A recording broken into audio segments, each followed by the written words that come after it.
এরপর মোহাম্মদ মাহবুবুর রহমান আপনি লিখেছেন, বাচ্চাদের জন্য যে সকল শিক্ষণীয় খেলনা আছে সেগুলোর মধ্যে যদি প্রাণীর ছবি থাকে তাহলে এটা হারাম নাকি হালাল?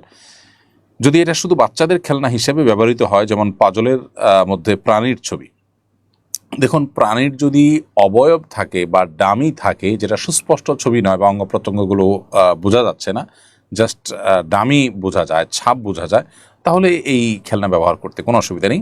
আর যদি সুস্পষ্ট হাত পা, চোখ মুখ ইত্যাদি থাকে, পরিষ্কার বোঝা যায়, তাহলে সেক্ষেত্রে এ ধরনের খেলনা বাচ্চাদেরকে দেওয়া উচিত না।